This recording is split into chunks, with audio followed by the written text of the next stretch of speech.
Hello everyone, again on this video series of class 8 science NCERT chapter 1 crop production and management. As earlier we all have discussed about different agricultural practices like preparation of soil, sowing, adding manuring and fertilizers. Now we will study about irrigation. So irrigation, what is irrigation? The supply of water to crops at different intervals is called irrigation. ठीक है, जो हम water supply करते हैं crops को different intervals पे, जो हम उसे ग्रो करने के लिए देते हैं, जैसे कि न्यूट्रिएंट्स की ज़रूरत होती है, वैसे ही जो पानी होता है वो बहुत ज़्यादा ग्रो करने के लिए ज़रूरी होता है ना, किसी भी प्लांट को। ये आपने अपने प्रीवियस क्लासेस में भी पढ़ा होगा। ठीक है, तो अभी यहाँ पर हम क्या करते हैं कि जो पानी होता है, जो सॉइल में हम पानी डालते हैं, उसकी रूट्स में डालते हैं, तो वो पानी पूरे प्लांट पे ट्रांसपोर्ट करता है। ठीक है, रूट से ऊपर जाता है वो पानी, पूरे प्लांट की ग्रोथ में वो हेल्पफुल होता है। तो इरिगेशन जो होता है, इस पूरे प्रोसेस को जो प्लांट में पानी दिया जाता है, इसको हम इरिगेशन कहते हैं। ठीक है, तो इरिगेशन के सोर्सेज क्या क्या होते हैं, किस किस चीज़ से हम इरिगेशन करते हैं? वेल्स से करते हैं पहला, दूसरा ट्यूबवेल से करते हैं, पॉन्ड से करते हैं, लेक से करते हैं, रिवर से करते हैं, डैम से करते हैं और कैनाल से करते हैं।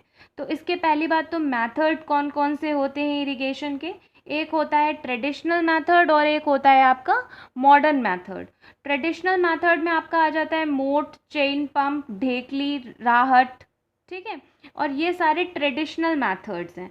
तो जो ट्रेडिशनल मेथड्स हैं, इनमें क्या होता है, ये आपको मैं अभी इस बुक के हेल्प से ये पिक्चर दिखा रही हूँ ट्रेडिशनल मेथड की। ट्रेडिशनल मेथड आप इसमें से देख सकते हैं बुक में। ये आपका हो गया ढेकली, ये हो गया चेन पंप, ये हो गया आपका राहत मेथड। ठीक है, ये आपका राहत मेथड हो गया, इज़न्ट? सो ये जो मेथड्स हैं, ये ट्रेडिशनल मेथड है और ये एज ओल्ड मेथड्स हैं जो अभी यूज़ में है नहीं। ठीक है, ये आप प्लीज़ अपनी NCERT बुक में एक बार देख लीजिएगा, because it's not visible. Okay, so now what we were talking कि ये जो ट्रेडिशनल मेथड्स हैं, ये मैनुअली काम कर यूज़ होते हैं ज़्यादातर। तो इसमें क्या होता है कि ये कॉस्ट, मतलब इसमें कॉस्ट तो कम लगती है ना, तो मतलब हर इंसान कर सकता है इन्हें, कॉस्ट तो कम लगती है, पर क्या होता है कि ये उतने इफ़िशिएंट नहीं होते, इसमें टाइम बहुत ज़्यादा लग जाता है। ठीक है, और ये उतने इफ़िशिएंट भी नहीं होते हैं। पर अभी जो मॉडर्न मेथड्स आए हुए हैं, मॉडर्न मेथड्स में आपके हैं एक स्प्रिंकलर मेथड होता है और एक दूसरा होता है ड्रिप सिस्टम। ठीक है, तो स्प्रिंकलर मेथड में क्या होता है कि आप लोगों ने बहुत जगह पे देखा होगा, अपने स्कूल्स में देखा होगा या बड़े बड़े ग्राउंड्स पे देखा होगा। स्प्रिंकलर मेथड से एक आई गेस ऐसे कुछ होता है, इस टाइप में एक जगह से पानी की बूंदे बूंदे बूंदे बूंदे निकलती रहती हैं और वो पूरे एक बड़े वास्ट एरिया को पानी देती हैं। ठीक है, तो इसको हम क्या कहते हैं, को हम कहते हैं स्प्रिंकलर मेथड। और दूसरा होता है एक आपका ड्रिप मेथड, ड्रिप सिस्टम। ये बहुत ही इफ़िशिएंट होता है और ये जो स्प्रिंकलर मेथड होता है, ये भी क्या होता है कि ये होता तो इफ़िशिएंट है बट बहुत एक्सपेंसिव होता है। और ये वाले जो होते हैं, ये सारे चीप मेथड्स होते हैं थोड़े से। ठीक है, और ये वाले क्या होते हैं, ये बहुत ही एक्सपेंसिव होते हैं बट इफ़ेक्टिव होते हैं। ठीक है, ये जो ड्रिप सिस्टम है, ड्रिप सिस्टम में क्या होता है कि एक छोटी सी मतलब कि जैसे मान लीजिए यहाँ पर पौधा लगा है, यहाँ यहाँ यहाँ इन सब में पौधा लगा है और बीच में एक पाइप बनाया जाता है। इस पाइप से इनके रूट्स में पानी डालते हैं। ठीक है, क्योंकि रूट्स पे पानी इसलिए डालते हैं क्योंकि बेसिकली ज़रूरत किसको होती है, रूट्स को होती है। तो यहाँ पर हम रूट्स में पानी डालते हैं जिससे कि रूट्स को पानी जब मिल जाता है तो ये इफ़ेक्टिव होता है। अगर मान लीजिए हम ये वाले जो और बाकी सारे मेथड्स हैं उसमें लीव्स में पानी जाता है, तो लीव्स में पानी जाना वेस्टेज है और रूट्स में पानी जाना इफ़ेक्टिव है। तो ये वाला मेथड जो है ये बहुत इफ़ेक्टिव है इस टाइम और ये बहुत ही एक्सपेंसिव है, बट बेस्ट मेथड अगर आप बात करें तो वो ड्रिप सिस्टम ही है इस टाइम। ठीक है, अब हम आ जाते हैं इसके दूसरे पार्ट पे, जो कि है आपका sorry for this, that is harvesting. I am sorry, it's protecting of weeds only, I forgotten.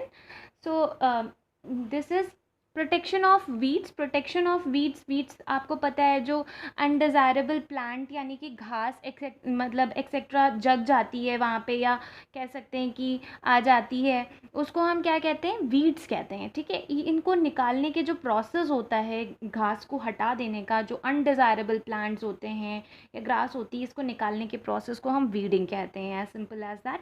और वीडिंग जो होती है वो 3 तरह से हम करते हैं. एक खुरपी एक तरह का मतलब टूल होता है जिससे आप इसे हटाते हैं, घास को हटाते हैं. दूसरा एक सीड ड्रिल जो होता है, ये भी एक तरह का टूल होता है. ये ट्रैक्टर में मैंने बताया था ना पहले भी आपको कि सीड ड्रिल क्या होता है. वैसे ही जैसे उसमें हमने पढ़ा था प्रिपरेशन ऑफ सॉइल में, है ना. तो उसमें जो सीड ड्रिल होता था वही सीड ड्रिल यहाँ पे भी यूज़ हो रहा है. ये निकालने के लिए यूज़ होता है. ठीक है. और एक होता है आपका केमिकल स्प्रे करते हैं, स्प्रेइंग 2,4-D. ठीक है, 2,4-D.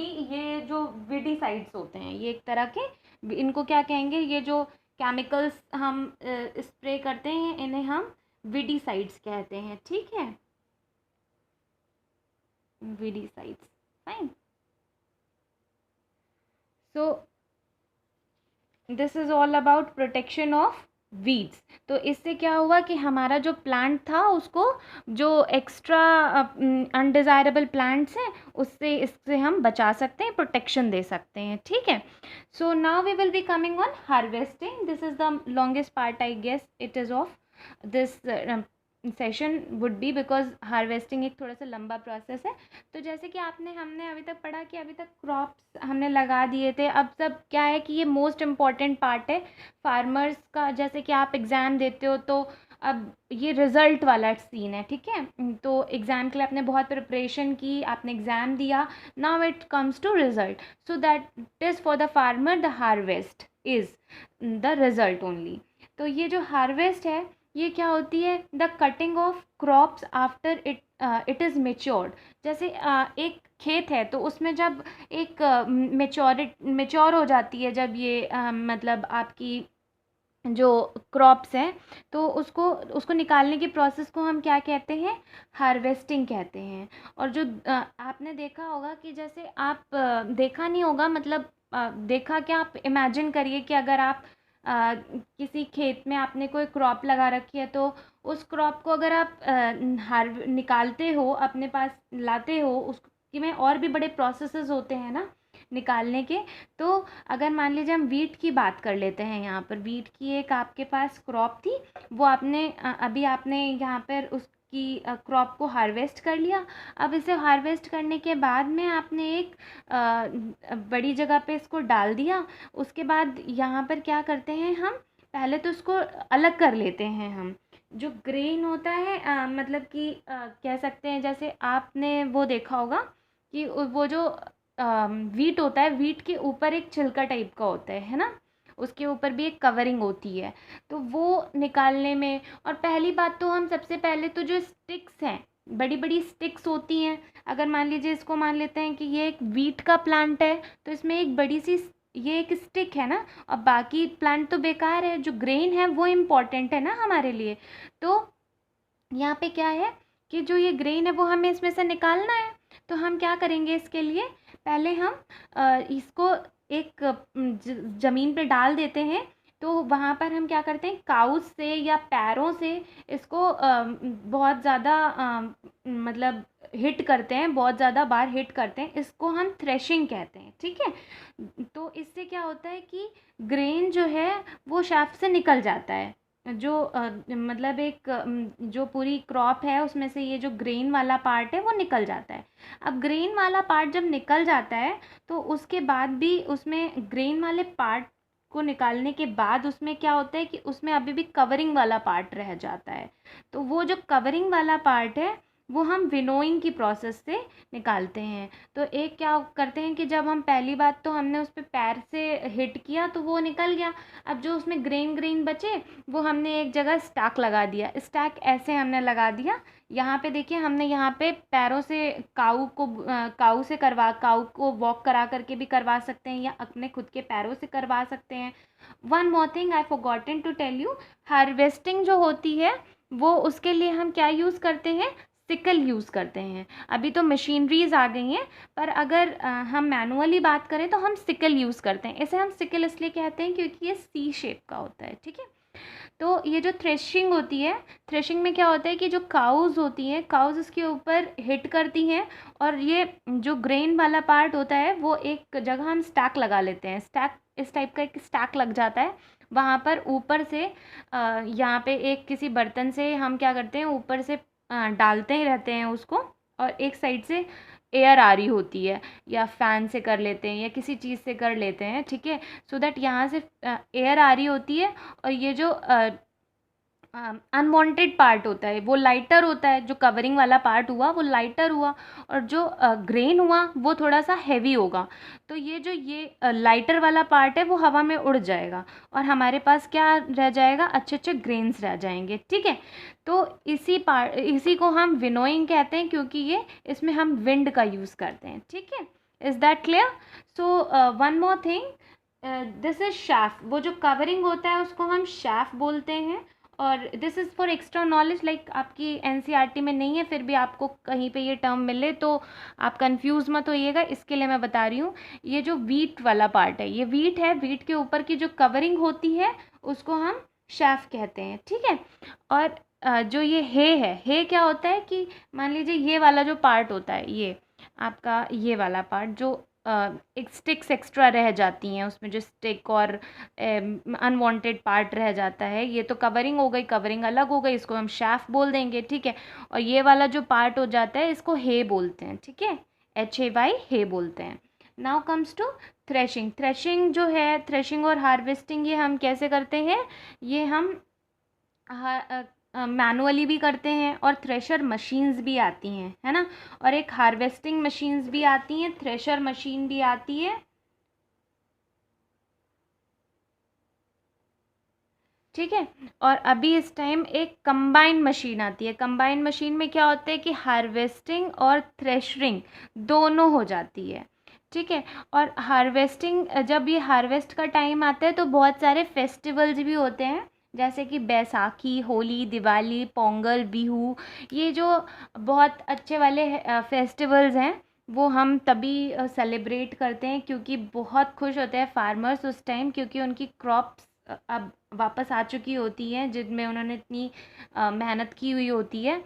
So that is all harvesting, ये सारे हार्वेस्ट फेस्टिवल्स हैं, ठीक है, आपके बैसाखी, होली, दिवाली, पोंगल, बिहू, ठीक है। So now we will be talking about storage. अब मान लीजिए अगर इस पे हमने ध्यान नहीं दिया तो सारी जो मेहनत होगी ना वो सारी बेकार हो जाएगी एक फार्मर की। तो स्टोरेज के लिए क्या करते हैं कि हम स्टोरेज में दो तरह के स्टोरेज होते हैं, एक होता है स्मॉल स्केल और एक होता है लार्ज स्केल। जो स्मॉल स्केल स्टोरेज होता है वो होता है जूट बैग्स में स्टोर करते हैं, और मेटेलिक बिन्स होती हैं, ठीक है, मेटल की बिन्स होती हैं, उसमें हम इसे स्टोर करते हैं। और लार्ज स्केल स्टोरेज में हम सिलोज होते हैं और ग्रैनरीज होती हैं, ठीक है। सिलोज जो होते हैं वो भी एक छोटे टाइप के वो होते हैं, मतलब कि कह सकते हैं कि जैसे बड़े बड़े से रूम्स होते हैं, उनके अंदर अनाज को रखा जाता है, ठीक है। और ग्रैनरीज उनको भी मतलब जो ये ग्रेन जहाँ पे हम स्टोर करके रखते हैं उसको बोलते हैं, ठीक है। और स्टोरेज जहाँ पे भी हम कर रहे हैं वहाँ पे हमें ध्यान देना होगा कि प्रॉपर सनलाइट आ रही है या नहीं आ रही है, मतलब वहाँ पे मतलब प्रॉपर सनलाइट है या नहीं है, वो जगह प्रिवेंट कर रही है इंसेक्ट्स, पेस्ट्स, बैक्टीरिया, फंगाई से या नहीं। वहाँ पे हमें रैट से प्रोटेक्ट करना होता है अपनी फसल को और क्रॉप को, और वहाँ पे हमें इसको इस तरह से स्टोर करना होता है, ये हमें बहुत ध्यान देना होता है, ठीक है। और घरों में हम क्या करते हैं, हम नीम लीव्स डालते हैं, और गोडाउन में हम क्या करते हैं, केमिकल्स डालते हैं।